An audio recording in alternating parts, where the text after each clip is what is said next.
الحمدللہ رب العالمین والصلاة والسلام علی رسول النبی وعلی آلہ وصحبہ اجمعین، اما بعد۔ حاضرین، انشاءاللہ ہم وراثت کے احکام و مسائل پر کچھ تفصیلات دیکھیں گے۔ وراثت آپ جانتے ہیں کہ اسلام کا ایک مکمل مالی نظام ہے، اور اللہ رب العالمین نے مسلمانوں کو مالی اعتبار سے بھی کئی طرح سے رہنمائیاں کی ہیں تاکہ اللہ کی عبادت کرتے ہوئے سکون اور اطمینان سے اس دنیا میں اپنی زندگی گزار سکیں۔ ایسا نہیں کہ اللہ تعالیٰ نے پیدا کر دیا اور اس کے بعد مکلف کیا ہے کہ آپ جیسے رہو، کسی بھی حال میں رہو، بس آپ کو اللہ تعالیٰ کی عبادت کرنی ہے۔ اللہ نے کہا وما خلقت الجن والانس الا لیعبدون، ہم نے انسانوں اور جناتوں کو اپنی عبادت کے لیے پیدا کیا۔ تو اس دنیا میں اللہ تعالیٰ کی صحیح ڈھنگ سے عبادت کرنے کے لیے ضروری ہے کہ ہم اطمینان سے رہیں، سکون سے رہیں۔ اور زندگی میں کئی دفعہ ایسے موڑ آتے ہیں کہ پیسوں کی سخت ضرورت ہوتی ہے، وہ پیسے نہ ملیں تو آدمی کا ایمان خطرے میں پڑ جاتا ہے۔ اس لیے آپ دیکھیں کہ اسلام میں زکوٰۃ جو ایک مالی نظام ہے، مکمل مالی نظام ہے، یہ نظام اسلام کا ایک رکن ہے۔ اسلام کے جو 5 ارکان ہیں، 5 پلر ہیں، اس میں سے ایک رکن مالی نظام کو رکھا گیا ہے۔ یعنی اسلام جن 5 کھمبوں پر کھڑا ہے اس میں سے ایک کھمبا مال کا ہے، زکوٰۃ کا۔ اور اقرار شہادتین، کلمہ توحید کے بعد نماز سب سے بڑی عبادت ہے، اور اس کے فوراً بعد زکوٰۃ ہے۔ قرآن مجید آپ پڑھیں گے تو جگہ جگہ آپ کو ملے گا اقیموا الصلاۃ وآتوا الزکاۃ، اقیموا الصلاۃ وآتوا الزکاۃ، نماز قائم کرو اور زکوٰۃ ادا کرو، نماز قائم کرو اور زکوٰۃ ادا کرو، جگہ جگہ آپ کو ملے گا۔ تو جس طرح سے ایک مالی نظام زکوٰۃ ہے، جس کا مقصد یہ ہے کہ خاص طور سے جو غربا مساکین ہیں ان تک بھی مال پہنچ جائے، ایسے ایک دوسرا مالی نظام ہے نظام وراثت۔ اور وراثت والا جو مالی نظام ہے، اس میں جو مال کی تقسیم ہوتی ہے وہ غربت افلاس دیکھ کر نہیں، بلکہ رشتوں کو دیکھ کر۔ یعنی غریبوں کو پیسہ ملنا چاہیے، غریبوں کی مدد ہونی چاہیے، اس کے لیے زکوٰۃ کا نظام ہے۔ یہ بہت بنیادی چیز ہے، اس کو سمجھنا ضروری ہے۔ اس کو اگر آپ نہیں سمجھ پائیں گے تو وراثت کے بہت سارے مسائل پر آپ کے ذہن میں ایک اشکال کھڑے ہوگا، اس کو اتنا ملنا چاہیے، اس کو اتنا ملنا چاہیے۔ وراثت کا جو مال بڑھتا ہے وہ رشتوں کی بنیاد پر، قطع نظر اس کے کہ وہ رشتہ غریب آدمی کا ہے یا امیر آدمی کا ہے، کیسا بھی آدمی ہو، وراثت میں اس کا کنیکشن ہے تو اس کو ملے گا، چاہے وہ کروڑ پتی ہو۔ لیکن زکوٰۃ کا مسئلہ ایسا نہیں ہے۔ زکوٰۃ میں سب سے پہلا حق فقراء کا ہے، مساکین کا ہے، اور جتنے لوگ بھی اس سے جڑے ہیں آپ دیکھیں گے کہیں نہ کہیں ان کو کوئی ضرورت ہوتی ہے۔ جو 8 مصارف ہیں، 8 مصارف میں کہیں نہ کہیں فقر فاقہ کی کوئی شکل پائی جاتی ہے، مالی ضرورت کی کوئی شکل پائی جاتی ہے، تو ان کو فراہم کیا جاتا ہے۔ تو ایک تو مالی نظام زکوٰۃ ہے اور دوسرا مالی نظام وراثت ہے۔ اس کے علاوہ آپ دیکھیں کہ مالی معاشی اعتبار سے مسلمانوں کے بیچ خوشحالی رہے، اسی کے خاطر جو سود کا نظام چل رہا تھا اس کو ختم کر دیا۔ سود کا پورا نظام اسلام نے ختم کر دیا تاکہ بغیر سود کے ایک دوسرے کی مدد لوگ کر سکیں، قرض دے سکیں، اور قرض لیتے ہوئے ایک آدمی پر بہت زیادہ بوجھ نہ آئے۔ اس کے علاوہ ایک تیسری چیز آپ دیکھیں کہ صدقہ خیرات پر اور ہدیہ تحفے پر بھی اسلام نے بہت ابھارا ہے۔ تو آپ دیکھیں کہ مالی اعتبار سے کتنی فکر کی گئی اسلام میں۔ ایک تو زکوٰۃ کا پورا نظام موجود ہے جو ارکان اسلام میں سے ایک رکن ہے. دوسرا نظام وراثت موجود ہے. تیسرا ربا کو سود کو پوری طرح سے ختم کر دیا گیا. اور چوتھا تحفے تحائف پہ ابھارا گیا. تو اگر ان چاروں باتوں پر یہ مسلم معاشرہ عمل کر لے تو ہر آدمی خوشحال ہو جائے. اور اللہ کے رسول صلی اللہ علیہ وسلم کے صحابہ جب اس معاشرے کو یہ نظام دیا گیا، ان لوگوں نے اس نظام کو جب اپلائی کیا تو کچھ سالوں کے بعد وہ حالت نہیں رہی صحابہ کرام کی جو پہلے تھی. صحابہ کرام رضی اللہ عنہم کے شروع کے حالات بہت ہی کمزور رہے ہیں. مالی اعتبار سے بھی وہ کمزور تھے. ایک ایک کھجور کو ترستے تھے. اکثر صحابہ کرام کا معاملہ ہی تھا. کچھ تھے پیسے والے بھی تھے. لیکن جب یہ نظام زکوٰۃ کا نظام نافذ ہوا اور وراثت کا نظام نافذ ہوا، سود کو ختم کیا گیا، تحفے تحائف پہ ابھارا گیا، اس معاشرے میں جب یہ چیزیں رائج ہو گئیں تو کچھ ہی دنوں کے بعد صحابہ کرام بہت خوشحال ہو گئے مالی اعتبار سے.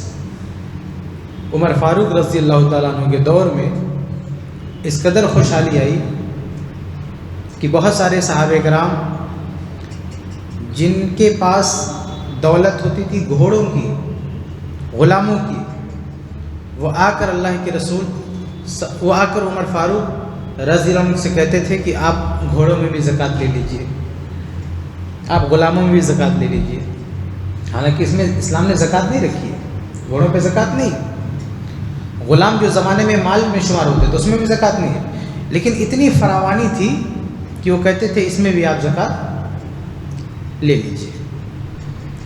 تو اور ایسے ہی سنن ترمذی کی روایت ہے. آپ دیکھیے امیر معاویہ رضی اللہ عنہ کا دور آتا ہے. ایک صحابی آ کے کہتے ہیں کہ ما من امام یغلق بابہ دون ذوی الحاجہ، کہ اے امیر معاویہ، جو امام، جو امیر، جو خلیفہ اپنا دروازہ بند کر لیتا ہے ضرورت مندوں کے لیے تو اللہ تعالیٰ اس کے لیے آسمان کے دروازے بند کر دیتا ہے. تو سنن ترمذی کی روایت ہے کہ امیر معاویہ رضی اللہ عنہ نے جب یہ سنا تو کیا کیا؟ فجعل معاویۃ رجلا علی حوائج الناس. تو معاویہ رضی اللہ عنہ نے ایک آدمی کو طے کر دیا کہ تم لوگوں کی ضرورت پتہ کر کے بتاؤ، معلوم کر کے بتاؤ کون ضرورت مند ہے، کون پریشان حال ہے. آج اگر کوئی اعلان کر دے کہ ہم ضرورت مندوں کی مدد کرنے کے لیے یہاں بیٹھے ہیں تو لائن لگ جائے گی. اور امیر معاویہ رضی اللہ عنہ کو ایک آدمی کو یہ ڈیوٹی دینی پڑتی ہے کہ تم ذرا پتہ لگاؤ کہ کون غریب ہے، کون ضرورت مند ہے، کون حاجت مند ہے، ذرا پتہ لگے گا بتاؤ، تاکہ ہم اس کی مدد کر سکیں. یہ سب کیسے ہوا؟ آپ صحیح بخاری کی حدیث دیکھیں گے. زبیر رضی اللہ تعالیٰ عنہ جب شہید ہوئے تو ان کا طریقہ، یہ زبیر رضی اللہ عنہ وہی ہیں، صحیح بخاری کی حدیث ہے نا، کہ جب ابو بکر صدیق رضی اللہ تعالیٰ عنہ نے اپنی بیٹی اسما رضی اللہ عنہا کی شادی ان سے کی تو ان کے پاس کچھ نہیں تھا، نہ غلام تھا، نہ پیسے تھے، نہ گھر میں کھانا بنانے والا کوئی تھا، کچھ نہیں تھا زبیر رضی اللہ عنہ کے پاس. اسما خود کہتی ہیں کہ جب میری شادی زبیر رضی اللہ عنہ سے ہوئی، صحیح بخاری کی روایت ہے، تو ان کے پاس کچھ نہیں تھا، تو وہ گھر کا کام بھی کرتی تھی، کھانا بناتی تھی، پانی بھی بھرتی تھی. آج کے زمانے کے حساب سے نہیں پانی بھرنا، ٹوٹی کھول تو پانی آ رہا ہے، وہ جا کے کنویں سے بھر کے لا کے گھر میں اسٹور کرنا ہوتا تھا پانی اس زمانے میں. وہ اسما کرتی تھی. پلس ان کا جو گھوڑا تھا اس کو بھی کھانا ہی کھلاتی تھی. اس کے علاوہ باہر سے لکڑیاں وغیرہ ڈھو کے لانا یہ کرتی تھی. یعنی بہت زیادہ اتنا سارا کام کرنا پڑتا تھا کیونکہ پیسے کی بڑی تنگی تھی. ابو بکر صدیق رضی اللہ تعالیٰ عنہ کو پتہ چلا کہ میری بیٹی کو اتنا کام کرنا پڑ رہا ہے تو صحیح بخاری کی حدیث ہے کہ انہوں نے ایک غلام لا کے گفٹ کر دیا، دے دیا اپنی بیٹی کو. کہا بیٹی تم بہت کام کرتی ہو، اب یہ غلام تمہارا کام کرے گا، تم تھوڑا آرام کرو. تو اسما رضی اللہ عنہ فرماتی ہیں کہ فکأنما اعتقنی، کہ میرے ابا نے ایسا لگ رہا تھا کہ مجھے آزاد کر دیا، یعنی ابھی تک میں غلاموں جیسی زندگی بسر کر رہی تھی اور ابا نے مجھے آزاد کر دیا۔ یہ حالت تھی زبیر رضی اللہ تعالیٰ عنہ کی، لیکن یہ حالت ہمیشہ نہیں رہی، حالت بدلی، اور ایسی بدلی کہ جب ان کی شہادت ہوئی زبیر رضی اللہ تعالیٰ عنہ کی، تو ان کا جو ترکہ تھا، اب دیکھیں 5 کروڑ دینار ان کی جو پراپرٹی تھی، آج کے حساب سے تقریباً 5-7 اسٹیٹ میں ان کی پراپرٹی تھی، یمن میں، مدینہ میں ان کے 12 گھر تھے، مکہ میں، مطلب بہت ساری جگہوں پر بہت پراپرٹی تھی، پورا 50 کروڑ دینار۔ ایک دینار کتنے کا ہوتا ہے؟ 21,964 روپے کا ہوتا ہے ایک دینار۔ ایک دینار، یہ دینار سونے کے سکہ بولتے ہیں، اور 5 کروڑ دینار سونے کا سکہ، آپ حساب لگا دیجیے مطلب کتنا زیادہ ترکہ ہوتا ہے۔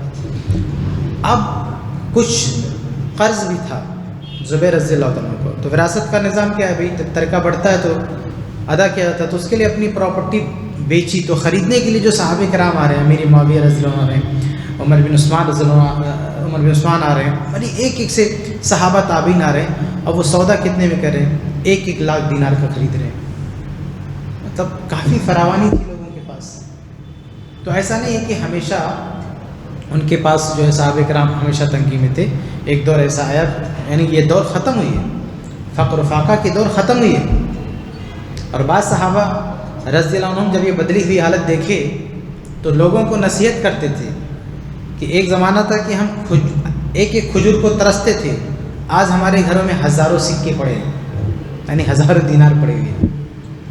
یہ صحابہ کرام جو ہے، عبد الرحمن بن عوف رضی اللہ تعالیٰ عنہ جو بہت مالدار صحابی تھے، صحیح بخاری کی روایت ہے کہ ایک مرتبہ ان کے پاس کھانا آیا، بہترین قسم کا کھانا، تو وہ رونے لگے کھانا دیکھ کے، اور کہتے ہیں کہ ہمارا بھائی حمزہ شہید ہوا، اس کے پاس کچھ نہیں تھا، ہمارا بھائی مصعب رضی اللہ عنہ شہید ہوا تو اس کو کفن دینے کے لیے پورے کپڑے نہیں تھے، اور آج اللہ تعالیٰ نے ہمیں اتنا نوازا ہے، کہیں ایسا تو نہیں کہ اللہ تعالیٰ آخرت میں ہم کو نہ نوازے، اسی دنیا میں سب کو دے دیا۔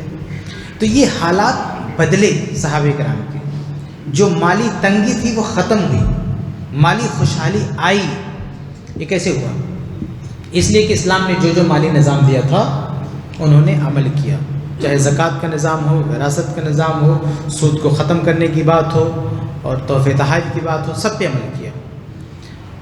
انہی مالی نظام میں سے ایک نظام ہے نظام وراثت، اور ہم اسی پر انشاءاللہ بات کریں گے۔ میں ابھی تک آپ کے سامنے یہ بتانے کی کوشش کر رہا تھا کہ مالی اعتبار سے خوشحالی آئے مسلمانوں کے بیچ میں، اللہ تعالیٰ نے اس کا بھی انتظام کیا ہے۔ نہیں، یہ اللہ تعالیٰ کو منظور نہیں ہے، یہ اسلام کو منظور نہیں کہ آدمی فقر و فاقہ کو اپنے اوپر مسلط کر لے۔ جیسے کچھ لوگوں کے ذہن میں کیا ہوتا ہے کہ تقویٰ یہ ہے کہ آدمی بھوکا مرے، نہیں، یہ تقویٰ نہیں، یہ تقویٰ نہیں۔ اگر فقر و فاقہ کی نوبت آ جائے تو اسلام نے سکھایا ہے کہ صبر کرو، لیکن فقر و فاقہ طلب مت کرو، اللہ سے مانگو مت کہ اللہ مجھے فقیری دے دے۔ اللہ کے رسول صلی اللہ علیہ وسلم ایک دعا پڑھا کرتے تھے، کیا؟ اللہم انی اعوذ بک من عذاب القبر، اللہم انی اعوذ بک من الفقر واعوذ بک من عذاب القبر۔ کیا مطلب اس کا؟ کہ اللہ تیری پناہ چاہتا ہوں فقر سے، اور تیری پناہ چاہتا ہوں عذاب قبر سے۔ تو قبر کا عذاب کتنا بھیانک ہے۔ تو جب اللہ کے رسول صلی اللہ علیہ وسلم قبر کے عذاب سے پناہ طلب کرتے تھے تو ساتھ میں فقر و فاقہ سے بھی پناہ طلب کرتے تھے۔ تو فقر و فاقہ طلب کرنے والی چیز نہیں ہے، اس سے تو پناہ مانگنی چاہیے۔ لیکن اگر فقر و فاقہ کی حالت آ جائے تو اسلام نے سکھایا کیسے صبر کرنا ہے، کیسے اس سچویشن کو ڈیل کرنا ہے، کیسے ایمان پر باقی رہنا ہے، کیسے صبر قوت برداشت کا مظاہرہ کرنا ہے، وہ ساری چیزیں ہیں۔ لیکن فقر و فاقہ کو طلب نہیں کرنا، فقر و فاقہ سے بچنے کی پوری کوشش کرنی ہے۔ تو یہ تقوی کا معیار نہیں ہے کہ آدمی بھوکا رہے، پریشان حال رہے، بالکل پھٹیچر رہے، یہ تقوی کی علامت نہیں ہے۔ آپ جانتے ہیں کہ صحابہ کرام رضی اللہ عنہم میں 10 صحابہ کرام ایسے تھے جن کو اسی دنیا میں جنت کی سرٹیفکیٹ دی گئی تھی، 10 صحابہ۔ ان 10 میں اکثریت مالداروں کی ہے۔ عشرہ مبشرہ میں بڑی تعداد کس کی ہے؟ مالداروں کی ہے۔ تو ایسا نہیں ہے کہ مال آ گیا تو آپ کے پاس تقویٰ نہیں رہے گا، ہم یہ بھی نہیں کہتے کہ جس کے پاس مال نہیں ہے اس کے وہ تقوی نہیں. تقوی ایک الگ چیز ہے، چاہے مال ہو چاہے نہ ہو. تو کہنے کا مطلب یہ ہے کہ مال آنا تقوی کے خلاف نہیں ہے. عبد الرحمن بن عوف رضی اللہ عنہ کتنے بڑے مالدار صحابی تھے، صحابہ میں سب سے مالدار صحابی تھے. کیا متقی نہیں تھے؟ عشرے مبشرہ میں سے ان کو جنت کی سرٹیفکیٹ دی گئی ہے. اور یہ وہ ہستی ہیں، صحیح مسلم وغیرہ کی روایت ہے، ایک مرتبہ فجر کی نماز پڑھا رہے ہیں عبد الرحمن بن عوف رضی اللہ تعالیٰ عنہ. رات میں سفر پہ گئے ہیں اللہ کے رسول صلی اللہ علیہ وسلم، ابو بکر صدیق رضی اللہ تعالیٰ عنہ، ابو موسیٰ الاشعری رضی اللہ تعالیٰ عنہ، یہ غائب ہیں مدینہ سے، سفر کرنے گئے ہیں. اور فجر میں اللہ کے نبی صلی اللہ علیہ وسلم نہیں پہنچتے ہیں. اور عبد الرحمن بن عوف رضی اللہ تعالیٰ عنہ اس وقت جو سب سے مالدار صحابی تھے، صحابہ کرام نے ان کو مصلی پہ بڑھا دیا کہ آپ نماز پڑھائیں. بتائیے اللہ کے نبی صلی اللہ علیہ وسلم کی عدم موجودگی میں، ابو بکر صدیق رضی اللہ عنہ کی عدم موجودگی میں صحابہ کرام امامت کے لیے جس کو چنتے ہیں وہ عبد الرحمن بن عوف رضی اللہ عنہ کی شخصیت ہے. انہیں آگے بڑھا دیتے ہیں. وہ نماز پڑھاتے ہیں، ایک رکعت پڑھاتے ہیں، دوسری رکعت کے لیے کھڑے ہوتے ہیں تو اللہ کے نبی صلی اللہ علیہ وسلم پہنچتے ہیں مسجد میں، اور اللہ کے نبی صلی اللہ علیہ وسلم پیچھے نیت باندھ کے کھڑے ہو جاتے ہیں. دوسری رکعت مکمل ہوتی ہے. ابو موسیٰ الاشعری رضی اللہ عنہ فرماتے ہیں کہ فلما سلم، جب عبد الرحمن بن عوف رضی اللہ عنہ نے سلام پھیرا تو قمنا فقام النبی صلی اللہ علیہ وسلم وقمت، تو اللہ کے نبی صلی اللہ علیہ وسلم کھڑے ہوئے اور میں بھی کھڑا ہوا. فصلینا الرکعۃ التی سبقتنا، تو جو ہماری رکعت چھوٹ گئی تھی ہم نے اس کو ادا کی. یعنی اللہ کے نبی صلی اللہ علیہ وسلم نے عبد الرحمن بن عوف رضی اللہ عنہ کی امامت میں ایک رکعت نماز پڑھی. یہ کتنے شرف کی بات ہے کہ وہ نبی جو معراج کے موقع پر سارے نبیوں کی امامت کروا رہا ہے، امام الانبیاء ہے، اس نبی کی امامت کرائی عبد الرحمن بن عوف رضی اللہ عنہ نے، جو اس وقت کے سب سے مالدار صحابی تھے. کیا یہ تقوی کے منافی بات تھی؟ کتنا بڑا شرف تھا جو عبد الرحمن بن عوف رضی اللہ تعالیٰ عنہ کو ملا. بہت پیسہ تھا، پیسے میں آگے تھے لیکن تقوی میں بھی آگے تھے. وہ حدیث بھی آپ کو یاد ہوگی کہ عمر فاروق رضی اللہ تعالیٰ عنہ جس نماز میں، فجر کی نماز میں ان پر قاتلانہ حملہ ہوا، بعد میں وہ شہید ہو گئے. تو صحیح بخاری کی روایت کہ عمر فاروق رضی اللہ تعالیٰ عنہ پر جب پیچھے سے وار کیا گیا، حملہ کیا گیا، تو صحیح بخاری کی روایت کیا ہے؟ فأخذ بید عبد الرحمن بن عوف، عمر فاروق رضی اللہ عنہ نے پیچھے سے عبد الرحمن بن عوف کا ہاتھ پکڑا اور مصلی پہ آگے بڑھا دیا. کیا مطلب اس کا؟ اس کا مطلب یہ ہے کہ عبد الرحمن بن عوف فجر کی نماز میں بھی پہلی صف میں امام کے جسٹ پیچھے کھڑے ہوتے تھے. اس زمانے کا سب سے مالدار آدمی مسجد میں بھی، نماز میں بھی سب سے آگے، امام کے پیچھے. اللہ کے نبی نہیں ہوتے تو امامت وہ کراتا ہے، خلیفہ وقت کو کچھ ہو جاتا تو امامت وہ کراتا ہے، ابو بکر صدیق رضی اللہ عنہ نہیں ہوتے تو امامت وہ کراتا ہے. تو مال آنا تقوی کی منافی نہیں ہے. اللہ کے نبی صلی اللہ علیہ وسلم کی وفات کے بعد عبد الرحمن بن عوف رضی اللہ عنہ نے ازواج مطہرات کی کفالت کے لیے ان کو تحفے تحائف دینے کے لیے اپنا ایک بڑا قیمتی باغیچہ بیچ دیا، جو بہت قیمتی تھا. اور اس کے بعد مہاجرین کو بھی بانٹا، کئی لوگوں کو بانٹا. ازواج مطہرات کا بھی اچھا خاصا حصہ لگایا. اما عائشہ رضی اللہ عنہ کے پاس جب ان کا حصہ پہنچا تو پوچھتے ہیں کس نے دیا؟ کہ عبد الرحمن بن عوف رضی اللہ تعالیٰ عنہ. کہا سقاہ اللہ من سلسبیل الجنہ، اللہ تعالیٰ جنت کے میٹھے چشمے سے ان کو پانی پلائے. تو کیا مال آنا یہ تقوی کے خلاف کوئی بات ہے؟ امہات المومنین میں اما عائشہ رضی اللہ عنہ دعا فرما رہی ہیں. اس لیے میرے بھائیوں، یہ کوشش کرنا بری بات نہیں ہے کہ معاشی اعتبار سے ہم مضبوط ہوں، بہتر ہوں، مالی نظام اچھا ہو، ہر آدمی خوشحال ہو، اور کوشش یہ ہو کہ ہمارا ہاتھ دینے والا بنے، لینے والا نہ. بس میں اپنے موضوع پہ آؤں گا ایک اور صحیح بخاری کی حدیث سنا کے. صحیح بخاری کی حدیث ہے کہ عبد الرحمن بن عوف رضی اللہ عنہ کی حدیث ہے کہ جب وہ ہجرت کر کے مدینہ آئے تو مالدار تھے پہلے بھی، لیکن جب مدینہ ہجرت کر کے آئے تو اپنا سب کچھ چھوڑ دیا، گھر بار روپیہ پیسہ سب کچھ چھوڑ دیا. تو مدینہ میں ایک صحابی تھے سعد بن ربیع رضی اللہ تعالیٰ عنہ، میں ان کے بارے میں آگے انشاءاللہ اور بتاؤں گا۔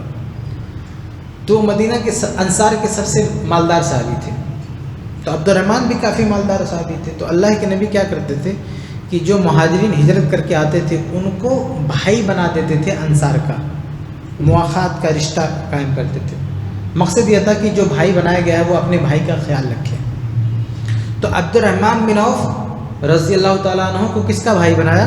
سعد بن ربیع رضی اللہ عنہ کا، صحیح بخاری کی روایت ہے۔ جب بھائی بنایا تو سعد بن ربیع رضی اللہ تعالیٰ عنہ نے کیا کہا کہ عبد الرحمن بن عوف انی اکثر الانصار مالا، کہا کہ انصار میں سب سے زیادہ پیسہ میرے پاس ہے، فاقسم لک نصف مالی، اور آج میں آدھی جائیداد تمہیں دیتا ہوں، آدھی جائیداد تمہیں دیتا ہوں۔ سب سے زیادہ پیسہ انصار میں سعد بن ربیع رضی اللہ عنہ کے پاس، پورے مدینہ میں سب سے زیادہ دولت ان کے پاس ہے۔ تو کہتے ہیں کہ میں آدھی جائیداد عبد الرحمن بن عوف تمہیں دیتا ہوں۔ اچھا دیکھیں اللہ کے نبی صلی اللہ علیہ وسلم کس طرح سے لوگوں کا خیال کرتے، لوگوں کی نفسیات کا کتنا خیال رکھتے تھے کہ عبد الرحمن بن عوف مکہ میں کافی پیسے والے تھے، جب ہجرت کر کے آئے تو سب کچھ چھوٹ گیا، تو اب ان کو اگر بھائی بنایا ہے تو کس کا بھائی بنایا ہے؟ جو مدینہ کا سب سے مالدار آدمی ہے، تاکہ وہ اسٹیٹس مینٹین رہے، یعنی جو لاس ہوا ہے کسی طرح سے وہ ریکور ہو جائے۔ تو اللہ کے نبی صلی اللہ علیہ وسلم نے عبد الرحمن بن عوف کو بھائی بنایا سعد بن ربیع کا، کہ یہ سب سے مالدار آدمی تھے، آج ان کے پاس کچھ نہیں، تو جن کو بھائی بنا دیتے ہیں اس شخص کا جو سب سے مالدار آدمی ہے، نبی نے بھائی بنا دیا، اور اس بھائی نے بھی اپنا حق ادا کیا۔ کیا کہ عبد الرحمن بن عوف میرے پاس جتنی جائیداد ہے اس کا آدھا تمہارا ہے، اور یہی نہیں کہا کہ میرے پاس اس وقت 2 بیویاں ہیں، دیکھ لو جو اچھی لگے بتاؤ، میں طلاق دیتا ہوں، عدت کے بعد تم شادی کر لو۔ تو عبد الرحمن بن عوف رضی اللہ عنہ کیا فرماتے ہیں کہ بارک اللہ فی مالک و اہلک، اللہ تعالیٰ آپ کے مال میں برکت دے، اللہ تعالیٰ آپ کے پریوار میں برکت دے، ہمیں نہ آپ کا مال چاہیے نہ آپ کی بیوی چاہیے، دلنی علی السوق، مجھے مارکیٹ کا راستہ بتاؤ، میں بزنس کروں گا، کماؤں گا۔ اتنا بڑا آفر انہوں نے رد کر دیا، یعنی مدینہ کا سب سے امیر آدمی آدھی جائیداد دے رہا ہے، عبد الرحمن بن عوف رضی اللہ عنہ نے شکریہ کے ساتھ دعاؤں کے ساتھ اسے رد کر دیا، وہ آفر رد کر دیا۔ کس لیے؟ کیونکہ جذبہ یہ تھا کہ ہمارا ہاتھ دینے والا بنے، لینے والا نہ بنے۔ اور بعد میں جب انہوں نے محنت کرنا شروع کیا، تجارت کرنا شروع کیا، تو مسند احمد کی روایت وہ خود کہتے ہیں کہ اگر میں ایک پتھر بھی اٹھا دوں تو نیچے سونا چاندی نکلے۔ عبد الرحمن بن عوف اتنا پیسہ کمایا کہ ان کا ترکہ بانٹنے کے لیے جب لوگوں نے ان کے دینار درہم گننے شروع کیے تو ان کے ہاتھوں میں چھالے پڑ گئے، اتنا پیسہ اللہ تعالیٰ نے ان کو دیا۔ تو ان کی کوشش کیا تھی کہ میرا ہاتھ دینے والا بنے، لینے والا نہ بنے۔ یہ جذبہ ہمارے اندر بھی ہونا چاہیے کہ ہم لوگوں کو دینے والے بنیں، لوگوں کو نوازنے والے بنیں۔ تو ایسے اگر نوازنے والے معاشرے میں پیدا ہوتے رہیں گے تو ہر آدمی خوشحال رہے گا۔ تو بہرحال تو اسلام نے، بہرحال میں کہہ رہا تھا کہ فقر و فاقہ طلب نہیں کرنا چاہیے، اس سے نکلنے کی کوشش کرنی چاہیے تاکہ سکون سے جی سکیں اور اللہ تعالیٰ کی عبادت صحیح ڈھنگ سے کر سکیں۔ ورنہ کبھی کبھی پیسوں کی وجہ سے بھی ایسے ایسے موڑ آتے ہیں کہ بڑے بڑے اہل تقویٰ کا تقویٰ جواب دے جاتا ہے۔ میں ایک چھوٹی سی مثال پیش کر کے آگے بڑھتا ہوں۔ وہ صحیح بخاری کی روایت میں بھی وہ بات ہے نا کہ 3 لوگ جو غار میں پھنس گئے تھے، تو انہوں نے اپنے اپنے اعمال پیش کیے، تو اس میں سے ایک شخص نے کون سا عمل پیش کیا؟ اس نے کہا کہ میرے چچا کی ایک لڑکی تھی، میں ڈورے ڈالتا تھا اس پہ، کامیاب نہیں ہوتا تھا، ایک دن وہ میرے پاس اپنی ضرورت کے تحت آئی۔ اس کی اور تفصیلات بعد دوسری روایات میں بھی ہے، کچھ اور واقعہ اس سے ملتا جلتا ہے، بعد محدثین نے کہا دونوں ایک ہی واقعہ ہے۔ کل سب کو اکٹھا کرتے ہیں تو منظر کیا سامنے آتا ہے کہ اس کو پیسے کی ضرورت تھی، لڑکی کو، لڑکی بہت نیک تھی، تقوی والی تھی، لیکن ایسی حالت آ گئی کہ اس نے گھٹنے ٹیک دیے۔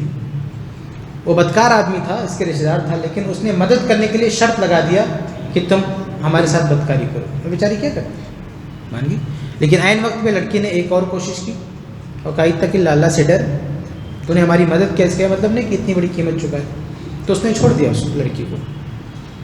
تو اللہ تعالیٰ کو اس عمل کا حوالہ دیا تو اللہ تعالیٰ نے وہ چٹان کھسکا دیا. یہاں پہ غور کرنے کی بات کیا ہے کہ ایک لڑکی جو بہت متقی ہے، پرہیزگار ہے، سب کچھ ہے، پیسہ نہ ہونے کی وجہ سے اپنی عزت کا سودا کرنے پر مجبور ہے. پیسہ نہ ہونے کی وجہ سے اپنی عزت کا سودا کرنے پر مجبور ہے. اچھا عزت تو جانے دو، آج خود مسلم گھرانوں کی لڑکیاں پیسوں کی خاطر ایمان کا سودا کرنے پر مجبور ہیں. مسلمانوں کو چھوڑ کر کے نان مسلم سے شادی کرنے کو ترجیح دیتی ہیں. کیوں ترجیح دیتی ہیں؟ کیونکہ آج کا دیکھیے حقیقت ہے، یہ بڑی تلخ سچائی ہے، کڑوی سچائی ہے کہ آج مسلم نوجوان سب سے زیادہ بیکار نظر آتا ہے. نہ اس کے پاس تعلیم ہے، نہ اس کے پاس بزنس ہے، نہ مالی اعتبار سے کوئی اس کا اسٹیٹس ہے. تو لڑکیاں جو کالج میں پڑھتی ہیں، یہاں پڑھتی ہیں، محنت کرتی ہیں، ان کا ایک اسٹیٹس بنتا ہے، تعلیم کا ایک مقام ملتا ہے. تو ایک مسلمان لڑکے سے صرف اس لیے شادی کر لیں گی کہ وہ کلمہ پڑھتا ہے، نہ اس کو بات کرنے کا سلیقہ ہے، نہ اس کے پاس کوئی تعلیم ہے، نہ مال ہے، نہ بزنس ہے، رات بھر جاگتا ہے، گٹکا کھاتا ہے، پان کھاتا ہے، یہ اس کی حالت ہے. اس سے شادی کرے گی لڑکی، وہ چھوڑ کے جاتے ہیں غیر مسلموں میں شادی کرتے ہیں. تو اگر اس بیماری کو ختم کرنا ہے تو اس کا راستہ صرف یہ نہیں کہ بیٹھ کے تقریر کرو تقویٰ پہ کہ متقی بن جاؤ، لڑکیوں کو ڈانٹو کہ تم جو ہے کافروں کے ساتھ جا کے شادی کر رہی ہو. اس کا طریقہ ہے کہ آپ ایسے نوجوان تیار کریں، معاشرے کو اتنا خوشحال کریں کہ یہ ان کی جگہ لے سکیں، یہ ہماری بچیوں کو سنبھال سکیں، ہماری بہنوں کو سنبھال سکیں. نوجوانوں کو کے اندر یہ جذبہ پیدا کرنا ہوگا کہ وہ اپنا اسٹیٹس اتنا بلند کریں کہ لڑکیاں ان کو چوز کر سکیں، لڑکیاں ان کے ساتھ ان کو ترجیح دیں. کیونکہ آج کے زمانے میں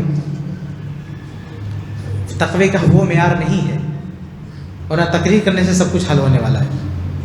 تو یہ جو اسی لیے دیکھیے اسلام نے اسی لیے زور دیا نا، زکوٰۃ کا نظام ہے، وراثت کا نظام ہے، سود کو ختم کیا، کیونکہ مال کی وجہ سے بہت ساری پریشانیاں آتی ہیں، بہت ساری پرابلمس آتی ہیں. اس لیے ہم جب اصلاح معاشرہ کی بات کرتے ہیں تو صرف یہ نہ سوچیں کہ ہم تقویٰ کی تقریر کر دیں، لوگوں کو برائیوں سے روک دیں، مسئلہ حل ہو جائے گا. یہ سب بھی ضروری ہے، لیکن اس کے ساتھ ساتھ وہ تمام راستے بند کرنے کی کوشش کریں، وہ کمزوریاں ختم کرنے کی کوشش کریں جو تقوی کی راہ میں رکاوٹ بن رہی ہے. تو انہی میں سے ایک چیز کیا ہے؟ مال کا مسئلہ ہے. تو مال کے مسئلے کے حل کے لیے اللہ تعالیٰ نے کئی نظام دیا ہے، اسی میں سے ایک ہے نظام وراثت. ٹھیک ہے. اچھا مال سے متعلق یہ دو سب سے بڑا نظام ہے، ایک زکوٰۃ کا، ایک وراثت کا. اور یہ دونوں نظام یعنی یہ مال کس کو دیا جائے گا، اللہ تبارک و تعالیٰ نے خود قرآن میں اس کی تفصیل بیان کی ہے. قرآن میں آپ پڑھیں گے شروع سے آخر تک تو توحید کے بارے میں آپ کو تفصیلات ملیں گی، باقی احکام کے بارے میں آپ کو تفصیلات نہیں ملیں گی قرآن میں. حتیٰ کہ اقرار شہادتین کے بعد نماز جو سب سے بڑا رکن ہے، اس کے بارے میں قرآن میں آپ کو صرف کیا ملے گا؟ اقیموا الصلاۃ، نماز قائم کرو. لیکن آپ کو کیسے نماز پڑھنی ہے، کتنی رکعت پڑھنی ہے، کیا طریقہ ہے، یہ سب آپ کو کہاں ملے گا؟ حدیث میں ملے گا، قرآن میں نہیں ملے گا. جتنے بھی ارکان ہیں ان کو کیسے ادا کرنا ہے قرآن میں نہیں ملے گا. لیکن زکوٰۃ بھی کس سے لینا ہے، کتنے مال میں ہے زکوٰۃ، کتنی زکوٰۃ، یہ سب آپ کو قرآن میں نہیں ملے گا. لیکن زکوٰۃ جو اکٹھا کی گئی، اب اکٹھا کرنے کے بعد اس کی تقسیم کا جو معاملہ ہے کہ کس کس کو دینا ہے، یہ اللہ تعالیٰ نے قرآن میں بیان کر دیا پوری تفصیل کے ساتھ، 8 مصارف اس کے. کیوں؟ تاکہ کسی طرح کی کوئی بےمانی نہ ہو، کسی طرح کی کوئی منمانی نہ ہو. زکوٰۃ وصولنے کا معاملہ ہے، زکوٰۃ دینے کا معاملہ ہے، کس مال میں زکوٰۃ ہے، یہ ساری تفصیلات حدیث میں، قرآن میں نہیں ہے. لیکن جب زکوٰۃ اکٹھا کر لی گئی، بیت المال میں آ گئی، اب اسے کس کس کے حوالے کرنا ہے یہ اللہ تعالیٰ نے خود بیان کیا. کیونکہ یہ بڑا خطرناک اسٹیج ہے، مال کو بانٹنے کا یہ بہت خطرناک مرحلہ ہے. اس لیے اللہ نے اس کو خود بیان کیا. ایسے ایک آدمی زندگی میں کیا کمائے، کیا تجارت کرے، کون سا مال حلال ہے، کون سا حرام ہے، کون سا بزنس حلال ہے حرام ہے، یہ بیع و شرع کے سارے مسائل کہاں ملیں گے آپ کو؟ حدیث میں. لیکن ایک آدمی نے کما کے مال جمع کر کے مر گیا، دنیا سے چلا گیا، اب اس کا مال کیسے بٹنا ہے یہ اللہ تعالیٰ نے خود بیان کیا، کیونکہ یہ بڑا خطرناک موڑ ہے کہ ایک آدمی کما کے رکھ کے چلا گیا ہے، اب آدمی یہاں پہ بہت منمانی کرتا ہے، اس لیے اللہ نے اسے کسی کے حوالے نہیں کیا، خود بیان کیا۔ تو یہ جو مال کا جو بڑا نظام ہے نا، زکوٰۃ، وہ کس کس کو دینا اللہ نے خود بیان کیا، وراثت کس کس کو دینا اللہ نے خود بیان کیا۔ ایک تیسرا مسئلہ سود کا، تو اس کو بھی خود اللہ تعالیٰ نے بیان کیا قرآن میں۔ کیا کہا کہ اگر کوئی سود دینے سے نہیں رکتا تو اللہ تعالیٰ سے جنگ کے لیے تیار ہو جائے، اللہ تعالیٰ نے خود قرآن میں کہا۔ تو آپ دیکھیں کہ مال کی، آپ دیکھیں گے قرآن میں تو جیسے عقیدے کا مسئلہ اللہ تعالیٰ نے بڑے تفصیل کے ساتھ اور بڑے اہتمام کے ساتھ بیان کیا ہے، ایسے جو مالی مسائل ہیں نا اس کو بھی اللہ تعالیٰ نے قرآن میں پوری تفصیل کے ساتھ بیان کیا ہے کہ کس کس کو دینا ہے، تاکہ اس حوالے سے مسلم معاشرہ خوشحال رہے، اس میں کسی طرح کا کوئی کرپشن نہ ہو، کوئی بے ایمانی نہ ہو، اور ہر آدمی سکون کے ساتھ جی اللہ تعالیٰ کی عبادت کرے۔ تو یہ چند باتیں تھیں میں آپ کے سامنے ذکر کر رہا تھا کہ مالی نظام بھی ہمیں مضبوط کرنے کی ضرورت ہے، اسی میں سے ایک نظام کیا ہے، وراثت۔ اب ہم وراثت کے کچھ مسائل پر آپ کے سامنے وضاحت کریں گے۔ یہ غور سے سننے کی بات ہے کہ وراثت کے کیا کیا مسائل ہیں۔ سب سے پہلی بات دیکھیے، یہ ذہن میں رکھیے کہ ہمیں کوشش کرنی چاہیے کہ اگر ہمارے بال بچے ہیں، ہم نے شادی کی ہے، تو مرنے سے پہلے ہم اتنا چھوڑ جائیں کہ ہمارے بچے در در کی ٹھوکریں نہ کھائیں، خوشحال رہیں۔ یہ ایک فطری ضرورت ہے بچوں، اس کی جائیداد اس کے وارثین کے حوالے کرنے سے پہلے اس طریقے کو اسکین کرنا ہوگا، دیکھنا ہوگا کہ اس میں اور کس کس کا حق بنتا ہے۔ وہ سارے حقوق نکالنے کے بعد فائنل جو مال بچے گا وہ وارثین میں بٹے گا۔ ابھی ہمارے یہاں ایک تو لوگ بانٹتے نہیں اسلامی طریقے کے مطابق، اور اگر بانٹتے بھی ہیں تو ڈائریکٹ جو بھی مال اٹھا کے بانٹ دیا وارثین میں، ایسا نہیں چلے گا۔ وارثین میں دینے سے پہلے جو دوسروں کے حقوق ہیں وہ نکالنے ہوں گے۔ اب وہ دوسرے کے حقوق کیا ہے وہ ہم دیکھ لیتے ہیں، ٹھیک ہے۔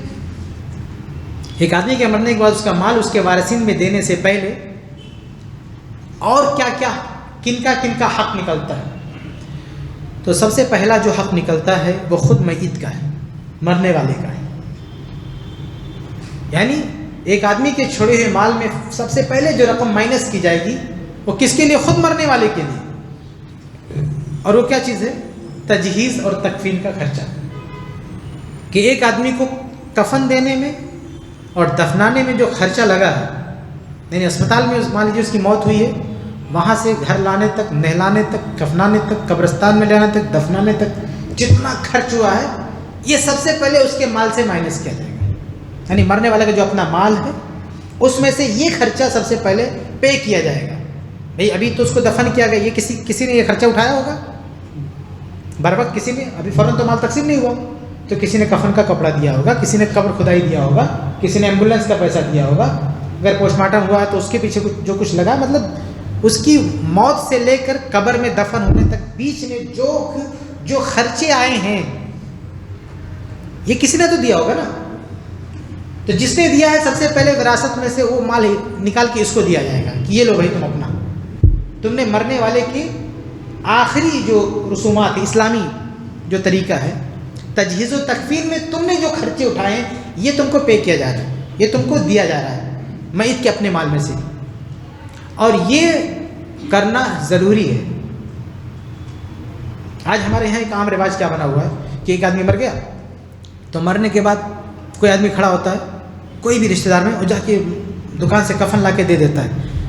بعد میں اس کا بیٹا کوئی بھی دینا چاہتا ہے، نہیں ہم اس کا پیسہ نہیں لیں گے، یہ ہماری طرف سے، اور سمجھتے ہیں بہت نیک کام کر رہے ہیں۔ بھائی ایک پل کے لیے سوچیے کہ آپ اس کو کیا دے رہے ہو، خیرات دے رہے ہو۔ کیا وہ زندگی میں خیرات کھاتا تھا؟ نہیں کھاتا تھا نا، تو کائی کو مرتے ٹائم اس کو خیرات کے کپڑے میں لپٹ کے کیوں بھیج رہے ہو؟ اس کے پاس اپنا پیسہ ہے نا، اس نے آپ سے خیرات مانگا، اس نے آپ سے خیرات، تو مر چکا، خیرات مانگا، پھر آپ کیوں خیرات دے رہے ہو؟ اچھا ہو سکتا ہے کوئی کہے کہ ہدیہ دے رہے ہیں، ہدیہ دینے کے لیے ضروری ہے کہ سامنے والا ایکسیپٹ کرے، وہ مر چکا ہے، کیسے ایکسیپٹ کرے گا آپ کا ہدیہ؟ نہ آپ اس کو خیرات دے سکتے ہو، نہ آپ اس کو ہدیہ دے سکتے ہو۔ خیرات اس لیے نہیں دے سکتے اس کا اپنا خود کا مال موجود ہے، ہدیہ اس لیے نہیں دے سکتے، ہدیہ وہ ایکسیپٹ نہیں کر سکتا، ہدیہ زبردستی تھوڑی دیا جاتا ہے۔ آپ کوئی مجھے ہدیہ دے گا تو میں ایکسیپٹ کروں گا تب نہ ہدیہ ہوگا،